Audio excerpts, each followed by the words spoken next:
Wine, who's the head of the Community Security Trust of Britain, will be speaking. He's a very interesting scholar and community activist.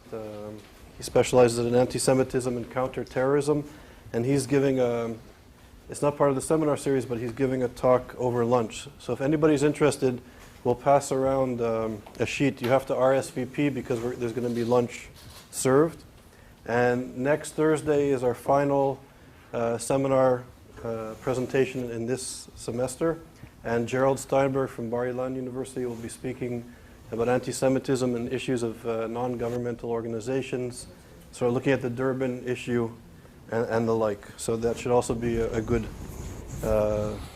seminar. So today it's really a privilege and an honor to be able to introduce to you Professor Wolfgang Benz.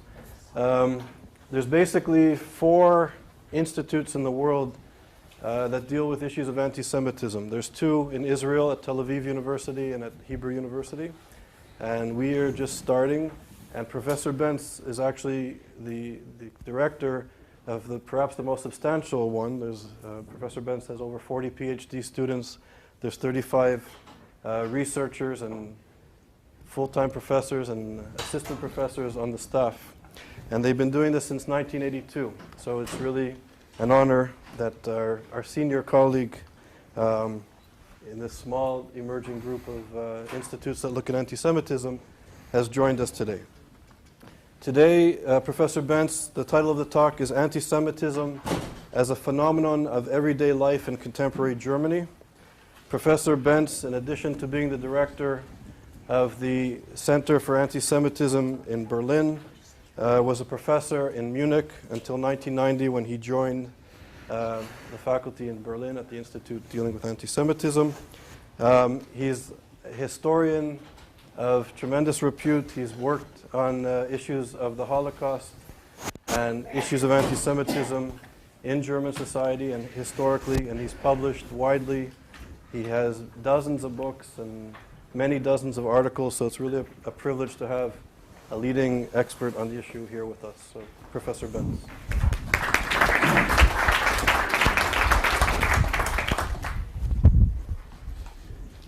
Ladies and gentlemen, I'm very grateful and proud being here, but I must confess I'm not the director of the Center of Antisemitism in Berlin.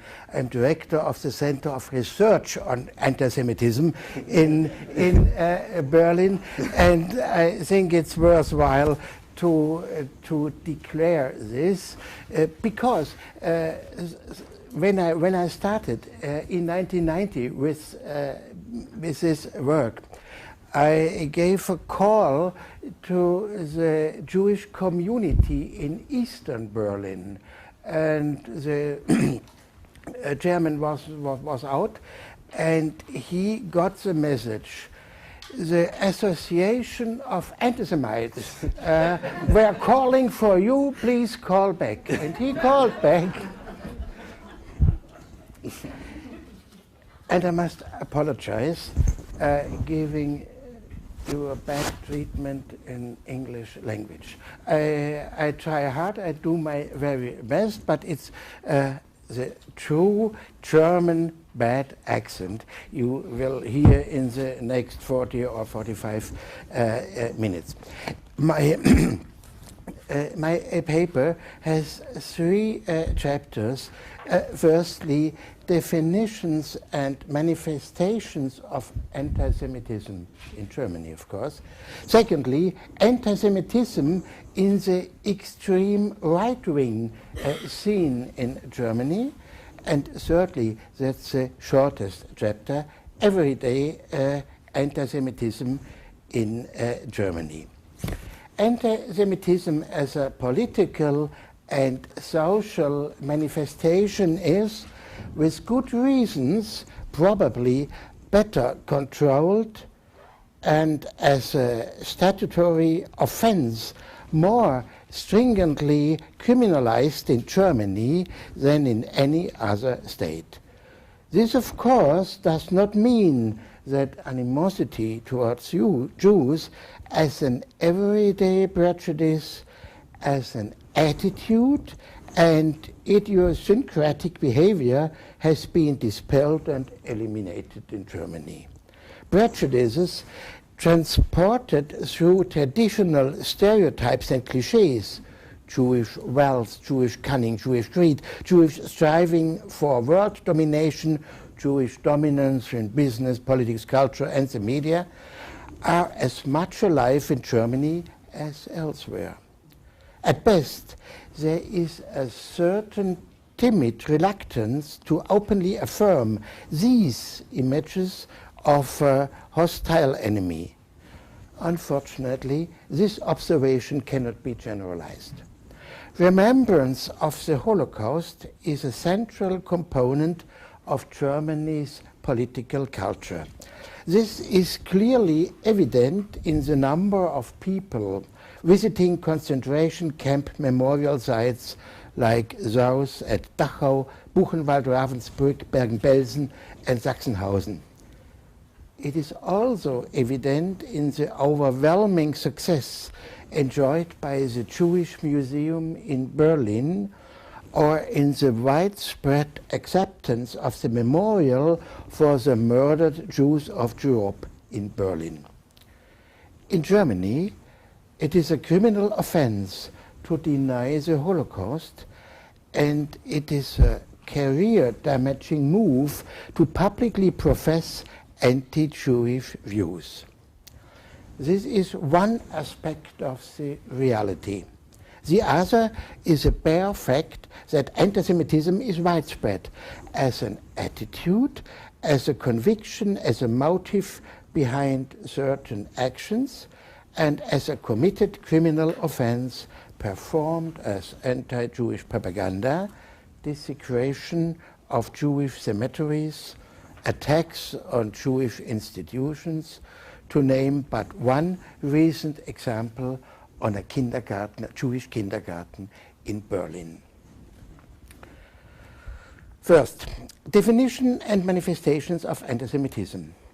Antisemitism, animosity towards Jews in the broadest sense, confronts both those directly affected and observers alike with problems of definition and perceiving its manifestations. In terms of definition, we need to distinguish between four basic phenomena. Firstly, extending from the Middle Ages into our days, there is a Christian anti-Judaism, a religiously motivated form of resentment against Jews. This phenomenon also includes elements which are culturally, socially, and economically determined. Secondly, there is a racial antisemitism that, based on spurious scientific, anthropological, and biological arguments, arose in the course of the 19th century and ultimately led to the Holocaust.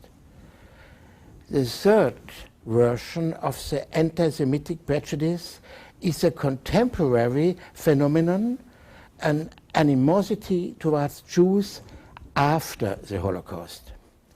The assumption that the Holocaust, because the Jews are now recognizable exclusively as pitiable victims, must mean the end of all animosity toward Jews, was an illusion from the very beginning.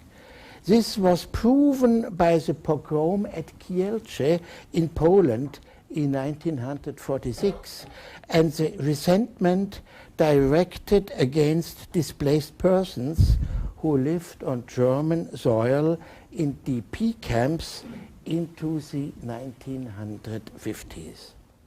Besides traditional animosity towards Jews, as was also articulated outside of Germany, a new form of resentment formed in post-war Western Germany, a secondary antisemitism.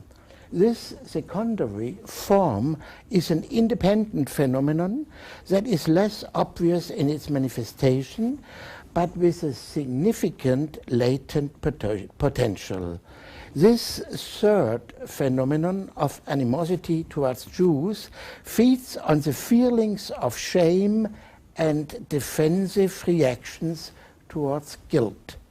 Resentments against Jews are mobilized not despite, but because of Auschwitz, and crystallize around compensation and indemnification payments.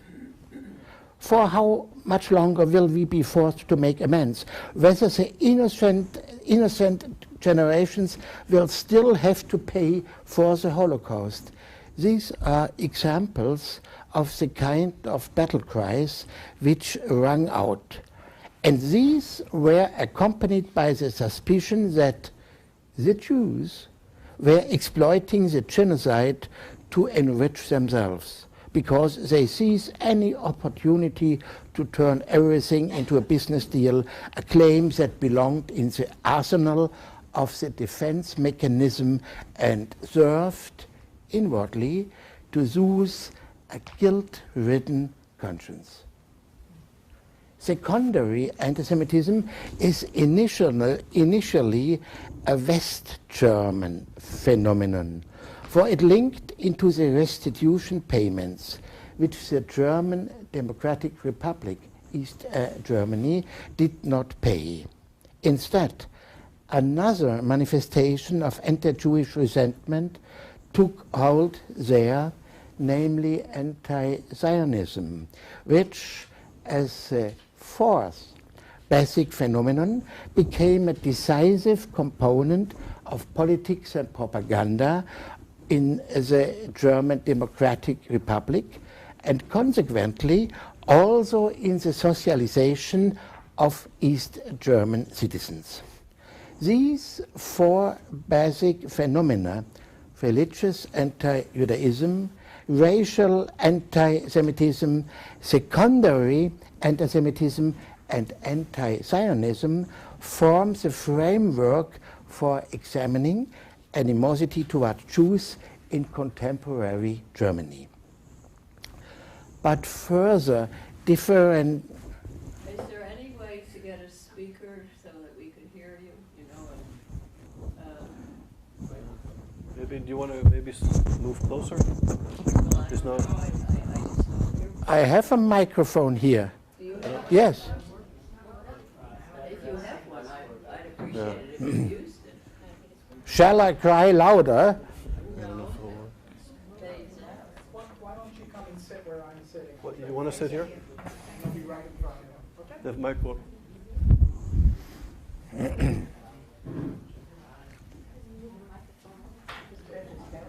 don't know if it will work. That might be spoken. Yeah. I don't know if this will. I noticed other people are having a hard time hearing too. So we can.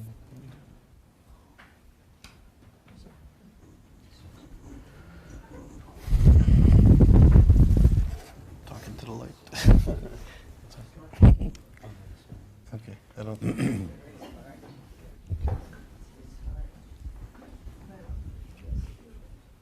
No, I try my my very best. But further differentiation is also required in terms of the intensity of the animosity against Jews. When studying its appearance, we distinguish between manifest anti-Semitism, which expresses itself in attacks against persons, damage to property, and propaganda offenses, and a latent anti-Semitism, which is evident in everyday discourse, at most as a silent agreement about the Jews, but remains mainly on the level of attitudes and views, and is thus above all expressed in opinion polls, and only expressed in opinion polls. It is also necessary to focus on the ideological anti-Semitism that appears as a core component of right-wing extremism. This anti-Semitism is to be distinguished from the other forms through its aggressive refusal to accept historical facts, expressing both a defensive motivation, that means it should not have happened, therefore we deny what happened, and an offensive one, whereby the Jews are considered to have been responsible for their tragedy, or at least share a complicity in it. Let us call this form the anti-Semitism of denial and look at its manifestations and how it is disseminated. Denying the reality of the Holocaust, not wanting to accept the murder of 6 million Jews, and the continual arguing of points diminishing the scope of National Socialist crimes, this was and remains the domain of a small circle of ideologically committed apologists for the Nazi regime, known as the so-called revisionists. Originally, the efforts to correct history, counter to the facts, and to establish a neo-Nazi image of history isolated the international revisionist cartel of Holocaust deniers not only from the majority of the population, but also from many right-wing extremists who wished to avoid being perceived as neo-Nazis. This situation had changed by the 1980s at the latest. Although no serious historian belongs to the revisionist circle, and the denial of the National Socialist genocide stands under criminal prohibition in Germany, the 1980s witnessed the first attempts to provide the so-called revisionists with an entry ticket to the community of serious academic historians.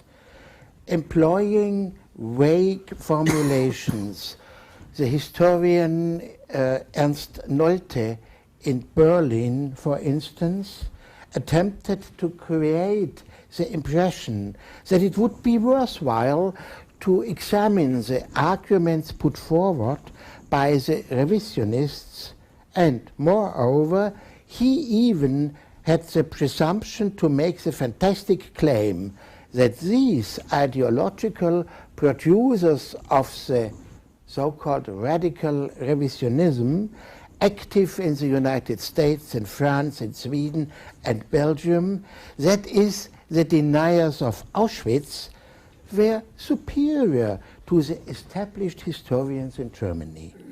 In their, I quote Nolte, mastery of the source material and especially their critical ability to verify sources.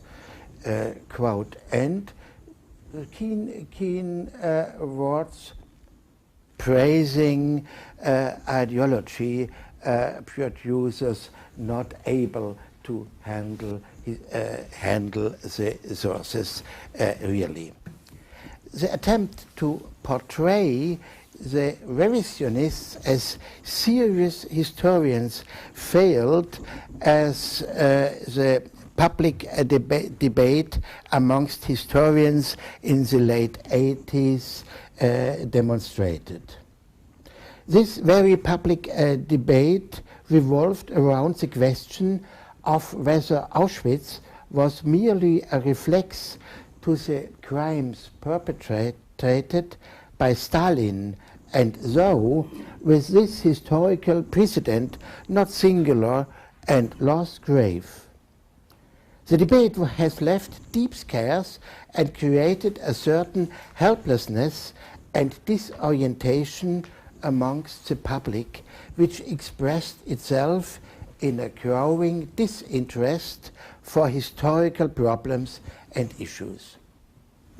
a German writer expressed publicly what many feel, and his views found applause and ignited a continuing argument, an aversion to a subject that touches everyone with painful embarrassment, that makes one feel helpless and awkward, and in response to which normal ways of behavior are not possible.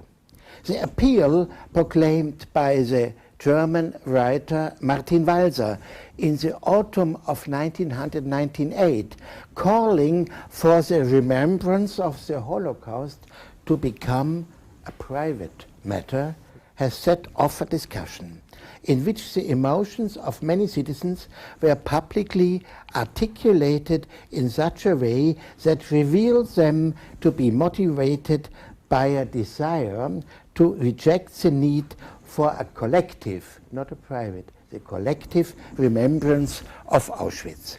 This was not a denial of what had happened, nor a devaluing of guilt. It was, though, the expression of a wish to have the topic excluded from public discourse, and thus to qualify its significance.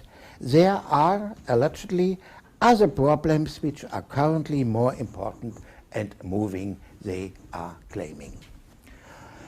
More crucial than such external mechanisms relativizing the singularity of the Holocaust, in which the argument of increasing distance to the event also plays a role, are the other manifestations emerging out of this disinterest and ignorance, such as the erosion of consensus about historical truths and the attempt to construct secondary historical images, an attempt that at the same time seeks to deconstruct a historical culture fostered out of the experience of the National Socialist past.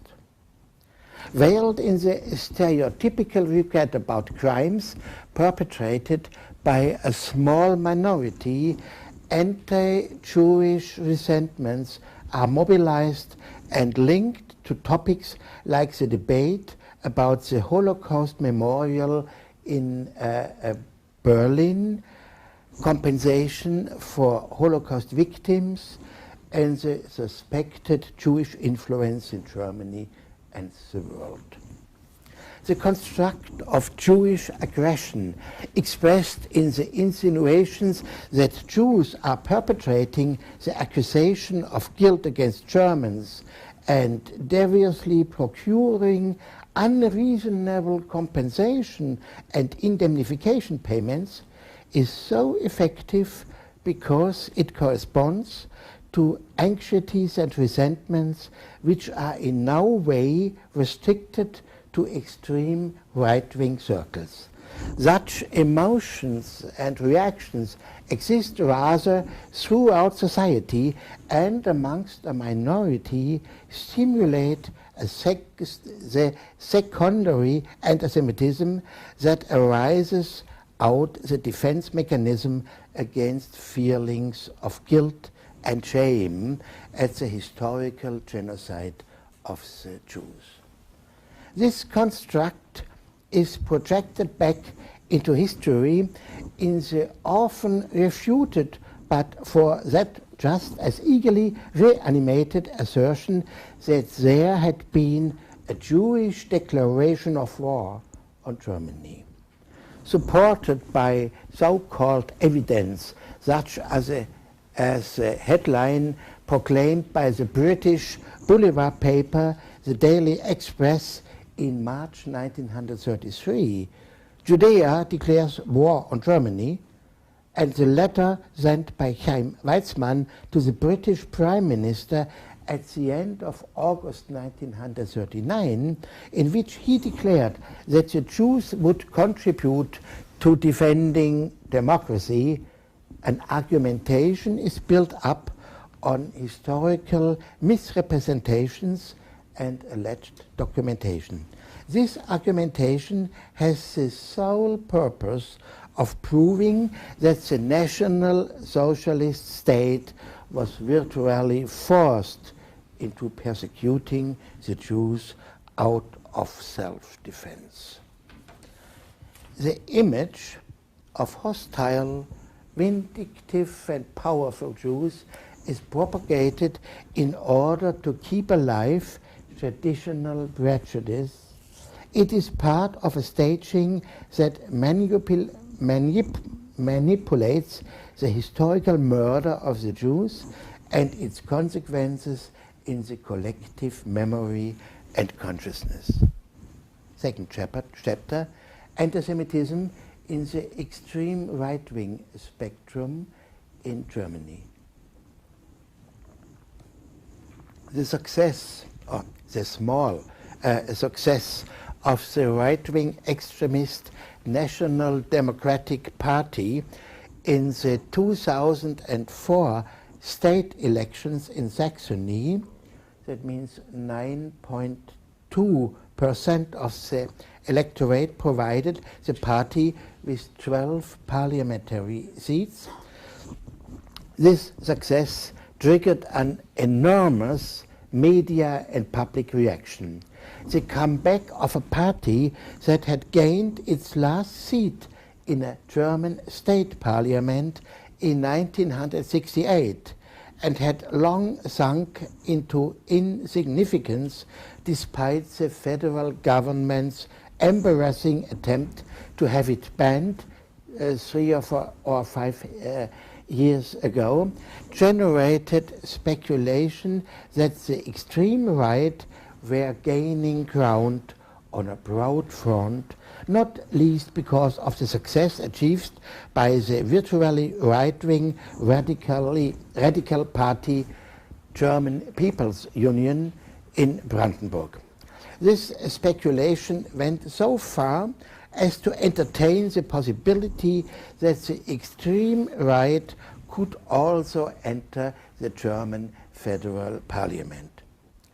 From its new center of gravity in Saxony, the National Democratic Party has initiated a series of scandals which keep the party in the headlines. Above all else, Germany's post-war culture of remembrance is attacked with crude gestures. Parallel to this, the right stylizes itself into being the victim of the so-called system, and voters are promised upright social political engagement from its politicians. One of the most prominent scandals took place in the Saxony State Parliament in January 2005. National Democratic deputies demonstratively refused to take part in an official commemorative ceremony for the victims of National Socialism. It was nothing other than an appeal to mainstream society. Another signal in this direction was the march of 5,000 neo-Nazis through Dresden on February 2005. These incidents are part of a campaign of the National Democratic Party to gain media presence through images and symbols launched long before they entered parliament in Saxony. A two-pronged strategy seems to be at work here. On the one hand, the National Democratic Party consciously seeks to provoke the majority of citizens, with the parliamentary faction leader triumphantly claiming that they are a party anchored in the center of society. On the other hand, extreme right-wing activists gathered in the back rooms of Dresden inns create a menacing atmosphere with aggressive slogans calling, for instance, the firebombing of Dresden in 1944, I quote, a singular Holocaust committed against the German people, quote end. Analysis of the potential and chances on a regional level, comparisons between Saxony and, for example, the Western German state of North Rhine-Westphalia, as well as the structural make-up of the German party landscape, all show that there is little scope for the political growth of right-wing extremism. Explanations of their successes here and there, as most recently in Saxony, not only reveal this limit, however, they also glaringly demonstrate the shortcomings of the democratic parties and the media, who basically abandon voters to the influence of the right-wing extremists or responds inadequately and inappropriately to their electoral successes. Numerically, the extreme right and neo-Nazis do not play a serious political role in Germany. Their influence lies elsewhere, because their slogans pick up on and highlight anxieties and longings foreclosed from the discourse of official political culture. They are having a direct impact in society. Antisemitism galvanizes and channels these anxieties and longings. The spectrum of the extreme right is itself differentiated into three scenes, each with its own focus. There is a discourse articulating their ideas and positions, an activist scene spreading propaganda, and a scene targeting parliamentary influence and representation. Antisemitism plays a key role in all three scenes. The terrain of the extremist discourse covers numerous publication types and internet presence. Here, neo-Nazis, revisionists, and not least Holocaust deniers give their anti-Semitism free rein. For their part, the activists spread their anti-Semitic propaganda through graffiti, provocative acts by the so-called comradeships, and most notably music networks targeting and attracting an audience beyond their own scene. The parliamentary variant of organized right-wing extremism, the political parties of the National Democrats, the People's Union, and the so-called Republicans, agitates in official party organs, exploiting anti-Jewish resentments, which are given various nuances. The National Democrats operated with codes. They write East Coast of the United States, meaning the influence of the Jews worldwide, the marginalization of the Holocaust, and positive connotations of revisionist literature. The main paper of the People's Union focuses on conspiracy theories, revelations about Jews, and legally ingeniously concealed doubts about the Holocaust. The organ of the Republicans stimulates nationalistic sentiments, avoiding overtly crass anti-Semitic constructs. Employing innuendo, the paper suggests that even arch-conservative circles are dependent upon the Jews. I will now illustrate the action radius of anti-Semitic agitation by the extreme right through three examples. Firstly, in terms of discourse, the instruments and methods employed by Horst Mahler are typical. in 2003, Mahler, coming from the extreme left to the extreme right, Mahler left the National Democratic Party because he regarded the party as not being radical enough. He propagates a rabid anti-Semitism, and this resulted in him being brought to trial for incitement, which ended in January 2005 with a 9-month prison sentence he is currently serving. During the trial, the judge called the defendant's endless tirades pseudo-philosophical justifications of obtuse anti-Semitism. And this is also evident in the incident that triggered the trial in the first place.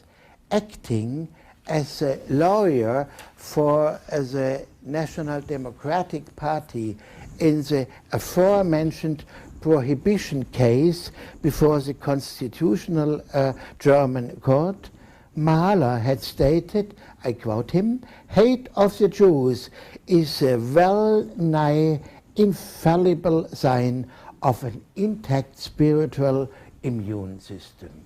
Quote end. In recent years, the National Democratic Party has been decisively influenced by Horst Mahler in this direction. Activist anti-Semitism works with appealings and challenges, mainly present in the less structured use, in the German use scene. It agitates with music, concerts, and the dissemination of recordings. For example, one song by an extremist band has all the characteristics of a call to action. In translation, the call is: Germans rise and resist. Fight the Jew riffraff. Germans rise and resist. Place the Jews against the wall. German rise and resist. Buy no more from Jews, then Germany will again only be for the Germans. If we quote end, if we understand anti-Semitism as a sum of the forms and expressions of animosity towards Jews evident in the four main currents of religious anti-Judaism, racially based anti-Semitism in the narrow sense, secondary anti-Semitism as a post-genocidal expression of defense mechanism suppressing feelings of guilt and shame, and anti-Zionism as an eliminatory hatred of Israel, then it is prevalent as a key element in the ideology and agitation of the right, an element that, in the eyes of its adherents, makes sense of the world. There are 5 main variants of anti-Semitism understood in this way. Firstly, there is a marginalization and relativization of genocide, doubting the number of victims, playing off the Holocaust against the Allies' conduct of the war, reference to alleged Jewish plans to destroy Germany. Secondly, defaming individual Jews with the connotation of generalization because they are Jews. Thirdly, there is a hatred directed against Israel. Fourthly, attacks targeting the culture of remembrance fostered by a democratic society, imputing Jewish pressure to suppress the Germans through guilt feelings, blackmailing the Germans into paying exorbitant restitutions. And fifthly, nationalist or patriotic feelings are stimulated by blocking off guilt feelings and indeed reversing the burden of guilt, assertions of an eliminatory anti-German campaign. The method of triggering connotations with coded allusions and stimulating existing attitudes amongst the readership through insinuation and wordplays without risking legal consequences through precise formulations has a long tradition in extreme right-wing journalism. It is skillfully manipulated by the paper of the German People's Union. There is no doubt that a radicalization has taken place recently, one which is expressed in less ambiguous formulations.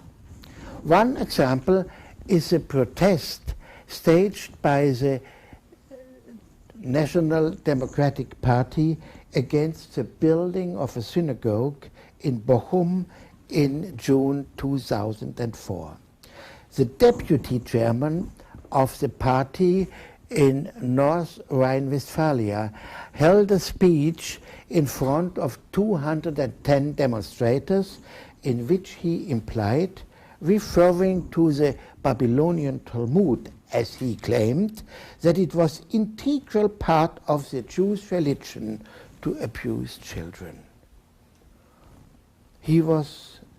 And then he declared, we don't want a house of praying for such a religion. He was sentenced to a year prison for incitement. In summary, we may say that the extreme right-wing scene, and in particular the National Democratic Party, has become more radical in the last few years, and this includes the propagated antisemitism. In amalgamation with anti-Americanism, aggressive hatred of Israel serves as an outlet to articulate atavistic anti-Semitic emotions. Parallel to this, secondary anti-Semitism, that is the animosity towards the Jews feeding on the defense mechanisms against remembering the Holocaust, is instrumentalized in connection with the provocative denial of the culture of remembrance. One cannot speak of a new anti-Semitism because neither new content nor new methods are recognizable. What is evident, however, is an animosity towards Jews that utilizes traditional stereotypes but propagates them more openly and offensively, as was the case in the past. And now the third and last chapter, everyday anti-Semitism in Germany. The motives for everyday anti-Semitism, at least in so far as expressed in letters and emails to newspapers, the Central Council of Jews in Germany, the Israeli embassy, or public contributions to talkback radio or television programs, are diverse. One often repeated cause given is the public appearance of a prominent Jewish person, for instance the president of the Central Council or her deputy, or often in connection with this, a press release commenting on disconcerting events like extremist violence or the desecration of synagogues or cemeteries. Those moved to react feel aggrieved not so much because of the event, but its subsequent condemnation. They refuse to be identified with the culprits of such acts, to be placed under suspicion as belonging to a collective of alleged right-wing extremists or neo-Nazis, or at the very least obstinate reactionaries unwilling to learn from history. They feel wrongly branded by representatives of the Jewish minority. They reject this as insolence and attempt to present the event that triggered the affair as marginal and the Jewish reaction to it as excessive.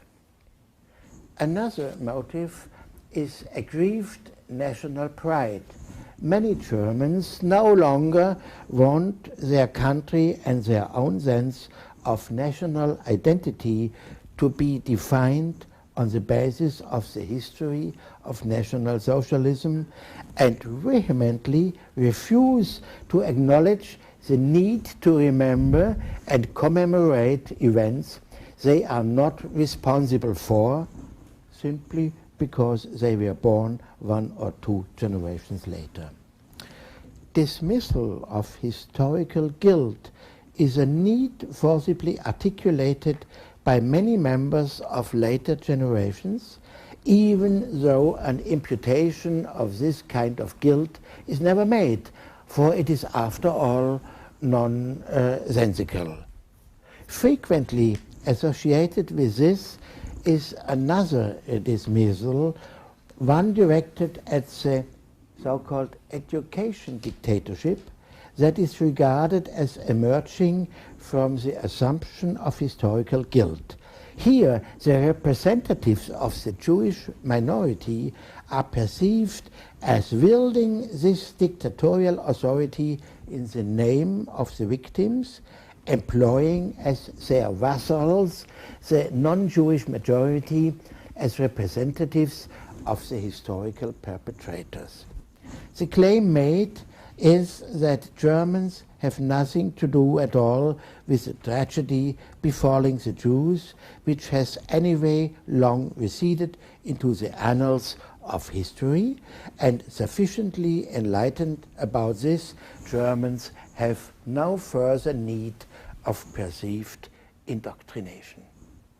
Long anchored in historical memory are stereotypical notions of Jewish wealth, of Jewish shrewdness in business deals, of avarice, and the conviction that Jews are given preferential treatment materially, receiving unjustified restitution payments or outrageous state subsidies, ultimately at the expense of the majority and so the nation's own welfare.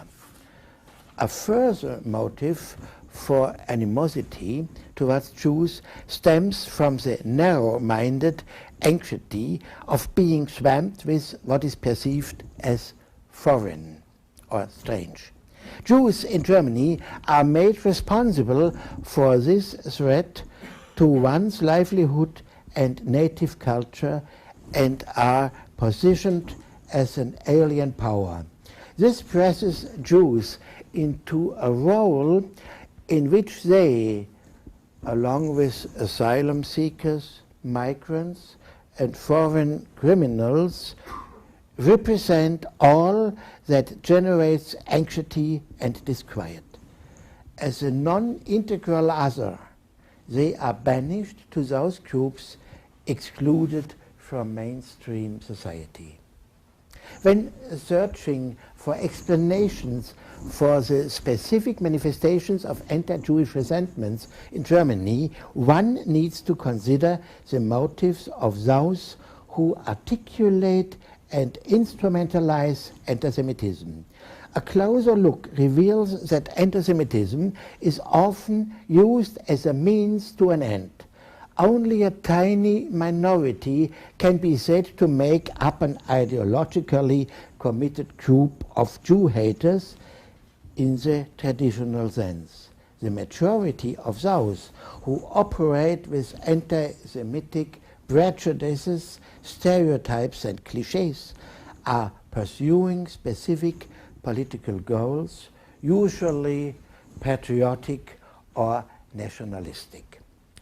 The secondary antisemitism expressing guilt feelings in relation to Jews may intensify into redemptive antisemitism. This occurs when release is sought from the psychological strain of guilt stemming from an awareness of the genocide. Prerequisite for this redemption is, however, a reversal. The Jews are to blame. Their status as victims must be suspended. Perceiving Jews as the perpetrators of crimes allows feelings of empathy for their victims, guilt and disquiet to be replaced with taking side against the Jews. Of course, reasons have to be found for this reversal, for instance, the policies of Israel. Israel's political line towards the Palestinians is seized upon as a welcome lever for defaming Jews and withdrawing empathy from them.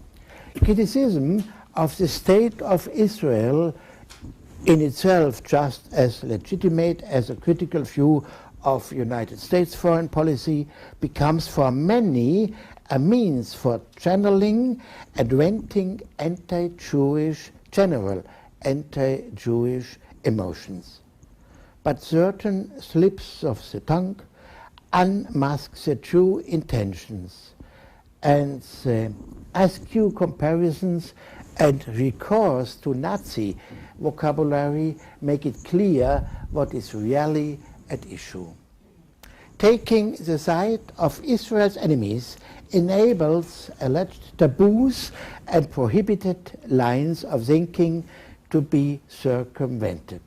Realization that the image of Jews propagated by anti-Semites is a construct that is not dismantled by the reality of Jewish life in Germany marks the starting point of the crucial insight, namely that anti-Semitism is a deformity stemming from the majority society, and the Jews are not to blame for anti-Semitism. To know how this construct exerts its impact establishes the prerequisite for a further insight. Images of a hostile enemy are exclusory, and by excluding other groups, they generate a sense of community amongst the majority. This turns minorities into vulnerable and undesirable aliens. When Jews are considered as aliens, when asylum seekers are slandered as criminals, when foreigners are perceived as a threat to a harmonious society and vested rights, then this mirrors the aggression and anxieties of the majority. Anti-Semitism is therefore not to be understood as prejudice against the specific minority, isolated from the broader social context. Rather, anti-Semitism is a prototype of social and political resentment, and for this reason primarily an indicator for the current state of a society. I tried to give you a view on the state of German society dealing with anti-Semitism in everyday life. Thank you very much.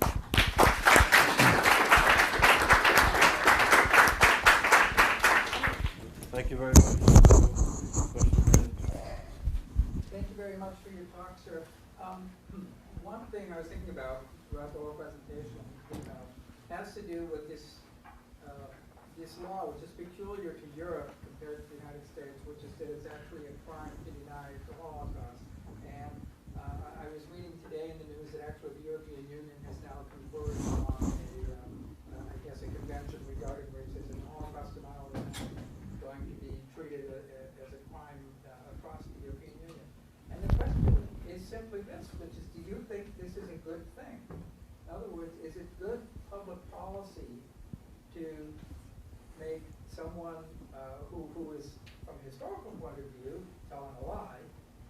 saying that that is a criminal thing to do and is deserving of punishment? Or is it overly harsh? There are those who would say that the way you fight bad language is with good language. What shall we do? Creating a public culture who is sufficient for all parts of the society. I think, firstly, it would be, of course, enlightenment is better than punishment. That's clear. We must not discuss about this.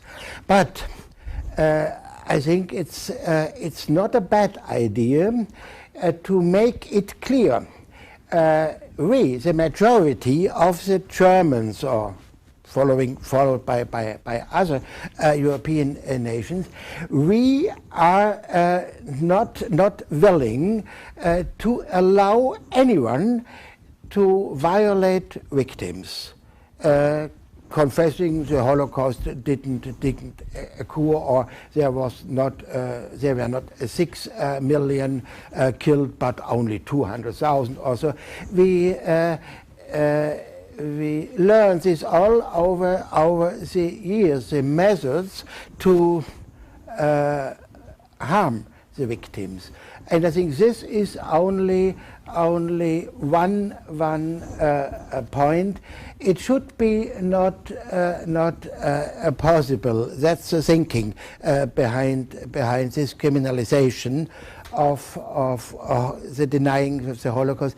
We should not allow to discuss in an idiotic way which harms the victims, if it happened or not. This is only one anchor of our political culture, and I have always problems when from the United States, the free United States, is coming the propaganda material for German neo-Nazis with the denying the Holocaust, and that's, for me, that's the end of the freedom of speech and the end of the freedom to write down what is not the truth. We have good reasons to criminalize all those people for political reasons or what other, give any harm to the victims of the Holocaust, and it's not helpful to discuss then with brochures coming from neo-Nazis from the United States to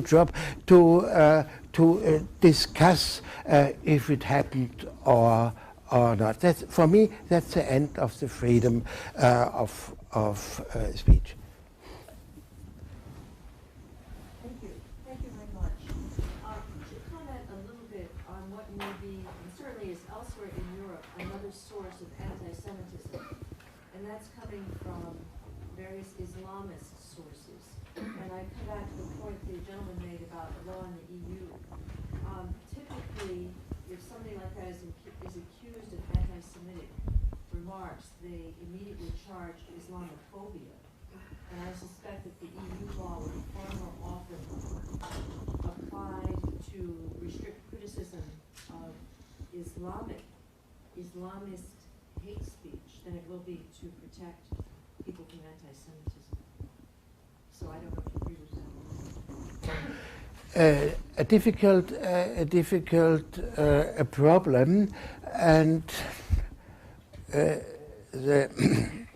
this point, I think, is a shaming for us, for Europeans, because the Muslims originally are not racist people, and have no racist argumentation. And now, against Israel, they are grabbing into the arsenals of the old-fashioned European racial anti-Semitism, and that's a great problem. That, for example, the protocols of the Elders of Science, more than 100 years old, absolutely idiotic and not worthwhile. One word, approved as falsification, now are a weapon from the Islamists against Israel, against the Jews. The internet is widespread, full with this old-fashioned racial attitude against the Jews, and the propaganda material, the media, Arabic media, are full with this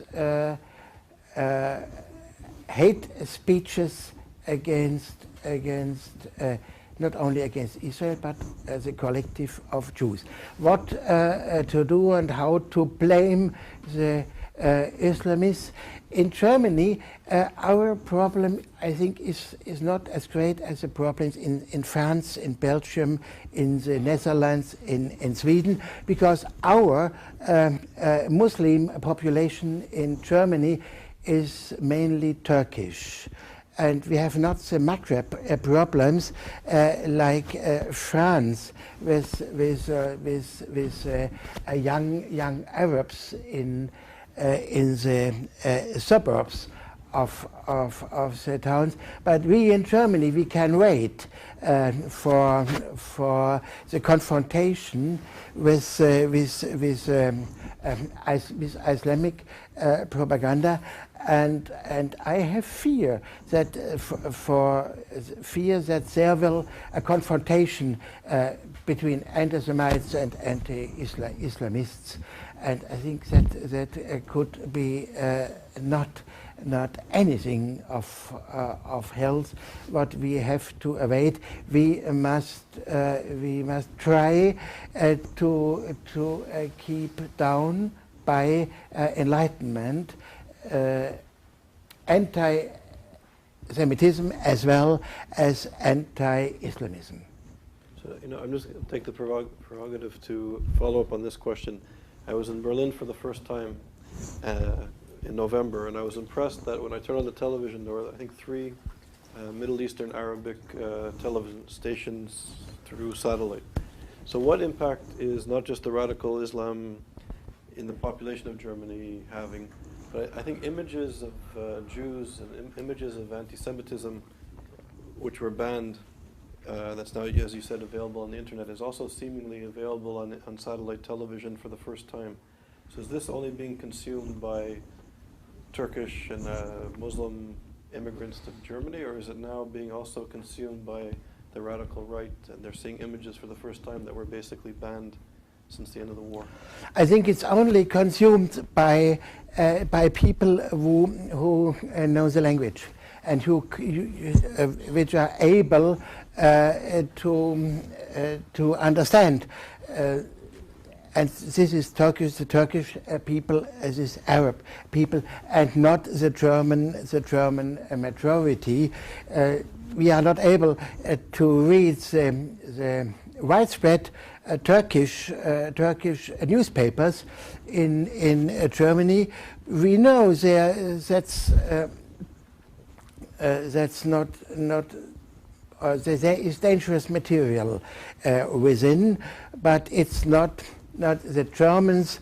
The Germans are not reading these newspapers, and the Germans are not listening to Arab Islamic channels.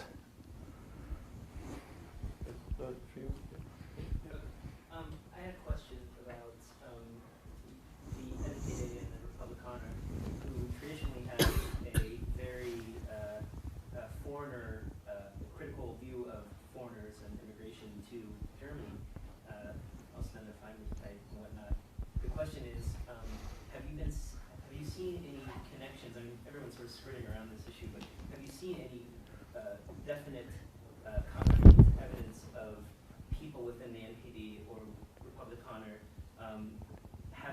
connections to some of the Islamic fundamentalists at all? I mean, that's happened in this country and in other countries as well, where you have sort of a brown-green coalition in addition to a red-green coalition. Are you seeing anything like that, or is their hatred of the foreigner so great that they can't come together, or their distaste for Israel? I think it's not much connections between these groups, but one event took place 5 years ago at the ground of my university in Berlin. A rally where German neo-Nazis and Islamistic people met and made propaganda against Jewish people, against Israel. It was a great harass when this happened, and it's all explainable, but it's shaming what happened on the ground of the technical university in Berlin. It was in a building not under the custody of the president of the university. A student union rented the room and gave notice. There is an internal meeting, and days later we found this in the news. The accident in the newspapers.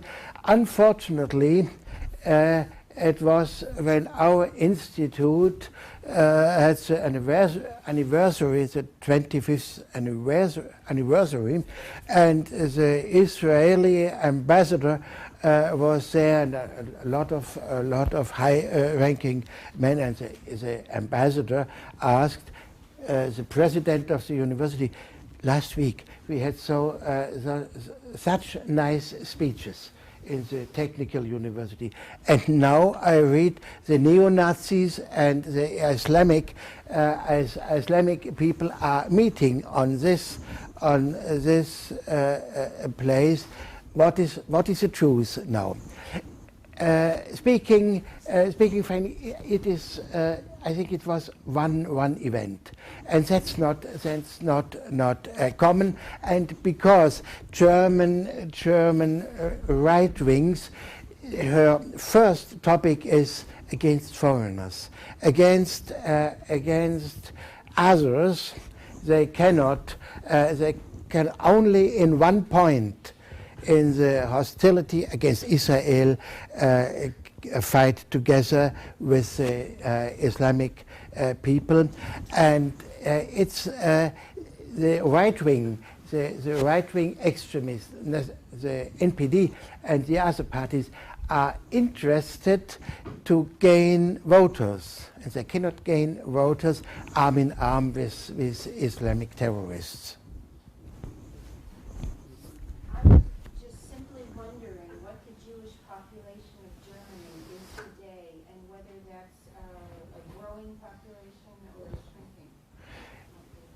It's a very, very growing population. We have now about 100,000 Jewish people in Germany, and the reason is not the fertility of the German Jews. The reason is that the German Democratic Republic, in her last moments, decided to invite Jewish people from the territory of the former Soviet Union to come to Germany, and therefore we have a great migration.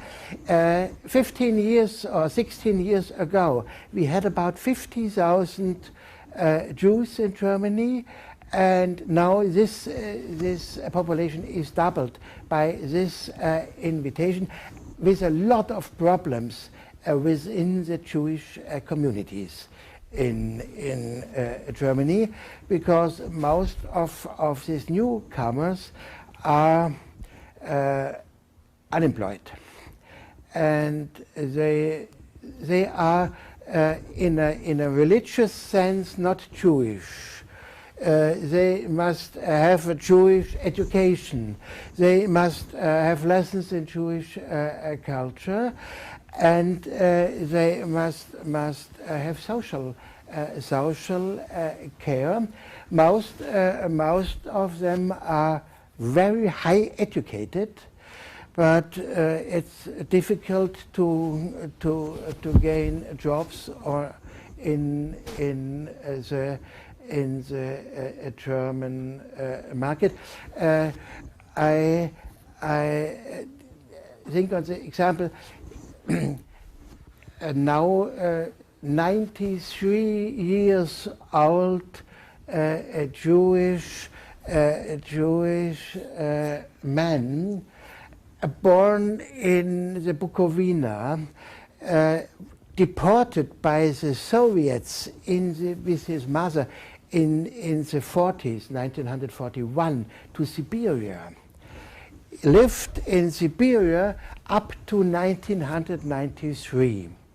And then he learned it's possible for Jewish people or people from Jewish origin to come to Germany, and his sons asked him, please call for this possibility. And then the family Wolfenhaut, father and a mother, in the late 80s. Two sons, two daughters-in-law, three or four young people from the next generation came to Germany. The first generation is absolutely happy being in Germany, and they glorify all what they see and feel and do. I asked them, was there any hostile attempt against you? Oh no, not in Germany, never in Germany. All people are so nice here. And when I drive with the bus, the young people, I never saw this in Germany. Young people are standing up and offering the seat. Also kind, all it's wonderful. The sons have jobs. Got as computer engineers jobs. This is a very successful family, but only one Jewish person. The old man, his wife, is not Jewish, and this is a part of the reality of the growing Jewish society in Germany.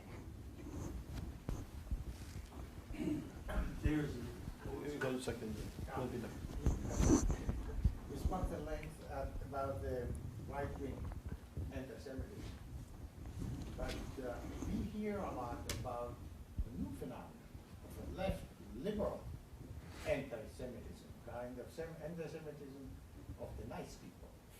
What are the causes and characteristics of that kind of anti-Semitism? I tried to explain a little bit. This is the hostility against Israel, the empathy for the Palestinians. This is the valve for feelings, for undercover feelings. It is not good for the career.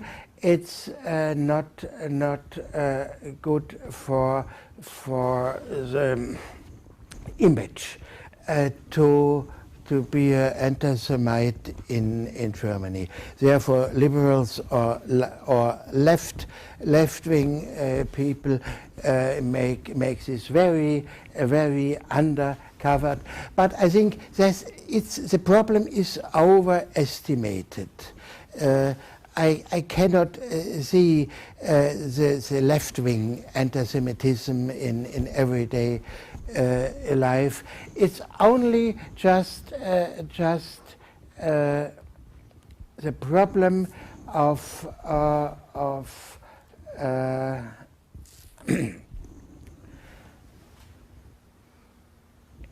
taking party against Israel, stimulated by the media and stimulated by the time which is gone since the Holocaust. In the 60s, in the 70s, it was absolutely common to demonstrate sympathy with Israel for young people in Germany. Now, in the conflict, this diminished, but that's not anti-Semitism. That's only they are anxious to be a party, and they are disturbed what is happening, disturbed what they read and see in television and newspapers. I'd like to, if you don't mind, make a joke in service of a serious point. The story going around that the Germans actually decided to lose the war because they were afraid of losing their organizing principle, which was actually the anti-Semites were afraid of losing their organizing principle. And the point of it is that there's a psychological dimension to anti-Semitism as well. As long as there's a certain type of personality and certain types of psychological needs, they will organize around a scapegoat. And of course, I'm Jewish myself. I've served that purpose very, very well. And I'm wondering whether we, in order really to fight anti-Semitism, we have to focus not merely on the realm of ideas, which of course is important, but on the psychology. Germany, for example, has been notorious, at least historically, at having extremely high rates of child abuse. And I don't know exactly what those rates are now, but that's the sort of background that creates the psychological subtext for anti-Semitism. I wonder if you could respond to that. Sure. It's a psychological problem, of course. But how to handle a psychological insight into practice, that's the problem. How can we manipulate what we know and see and what is a result of anti-Semitism research to bring it in the heads of the people? That's a difficult problem. So Germany, of course, for many years has had more than any other European country programs in place to educate the public about anti-Semitism. It's interesting if you look at public opinion surveys in European countries, the self-reported level of anti-Semitism as revealed through answers to questions like are Jews overrepresented in business, in politics, do they only care about their own country? So the same sorts of stereotypes you were mentioning at the beginning. The levels of anti-Semitism measured by those kinds of markers are actually much lower in Germany than compared to countries like Spain, or than compared to Austria just next door, or compared even to Switzerland. Mm-hmm. So my question for you is, do you believe that result, or do you think people are just saying what they think the answers are supposed to be? Another way of asking the question is, how prevalent, you've given us several examples of anti-Semitism in Germany, but how prevalent is it really? You know, what percentage of the population, if you want to think of it that way, do you really believe is anti-Semitic in Germany, and how does that compare to similar percentages elsewhere in Europe? Higher, lower, about the same as countries? This is in the last minutes of the seminary, the most difficult question. And yes, I think the opinion polls are a very fine instrument now. In the in the beginning of this this opinion polls, it was very simple. And do you love Jews or do you hate Jews? Oh, I love Jews if they are nice and have a good behavior. Was the question. Now I think it's more it's more sophisticated, the questions, but it's difficult enough to interpret it. I'm an historian. I'm not a sociologist. As my colleague in the institute, he is very clever in finding the right results behind questions and answers. I believe this opinion polls, especially in Germany, where the Americans as occupation power in 1945 started, and therefore we have the most dense records on public opinion in Germany, because it's repeated and repeated and repeated. I think this opinion polls give us trends and give us a glance of what is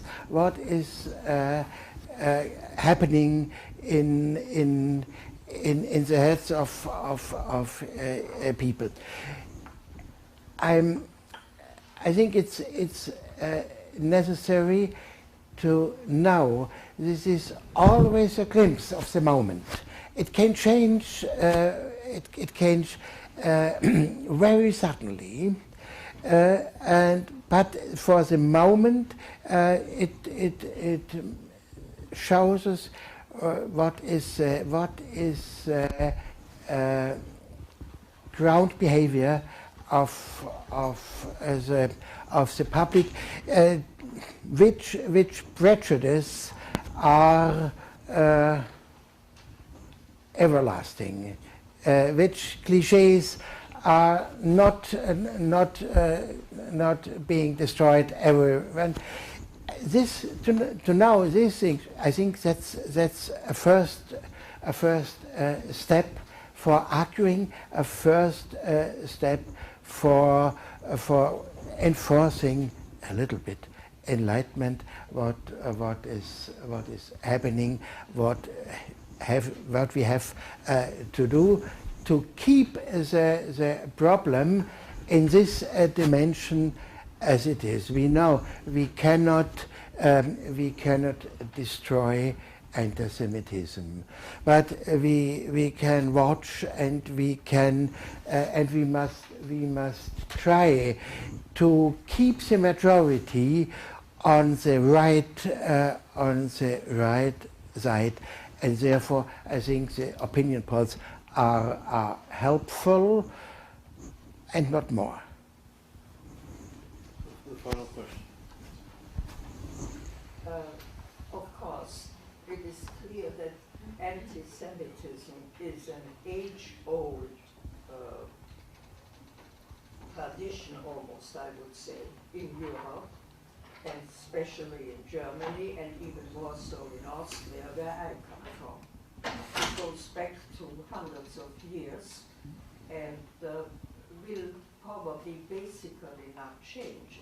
What you said is true, that for a time after the Third Reich fell, anti-Semitism was so unpopular that nobody wanted to admit to it.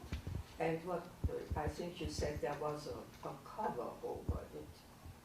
That cover is beginning to loosen up, because anti-Semitism is again quite a popular movement, not just in Germany, not just in Austria, but also in, as you say, in France, in Holland, in Belgium, in countries where liberalism and toleration was actually a tradition, and they are now beginning to be also anti-Semitic.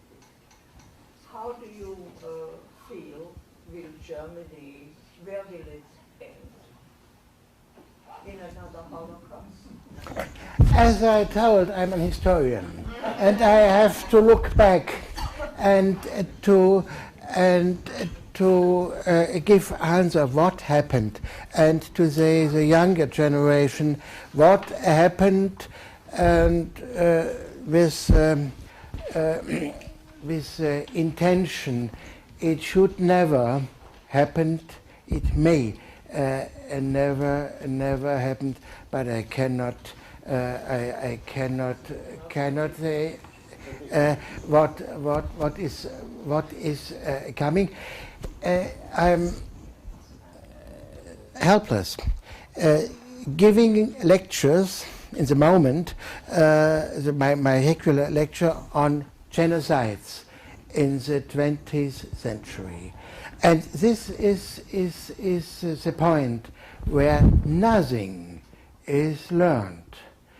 The United Nations made up in 1948 the genocide resolution, and now we have a definition. What is a genocide?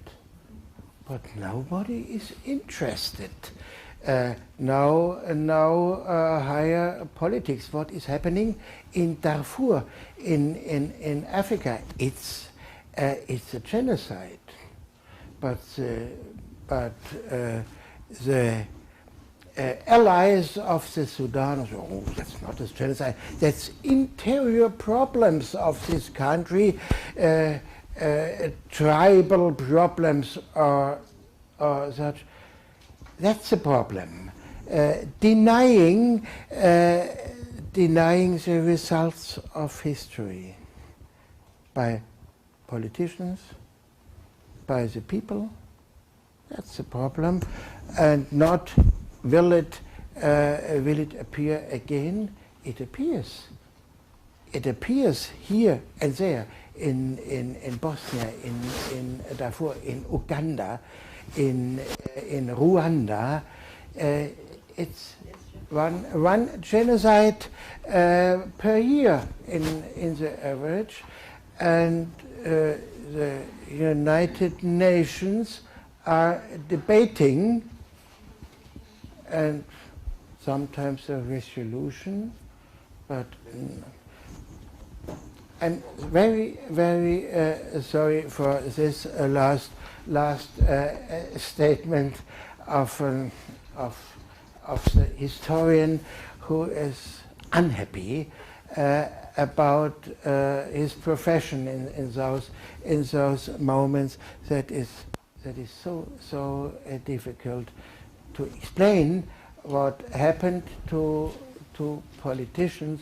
They say, no, this happened, of course, but what now is happening, that's another case, has nothing to do with the Holocaust or with the genocide against Armenians. Very sorry. So, that's on a sad note. So thank you very much for a very important I just want to ask you a quick question.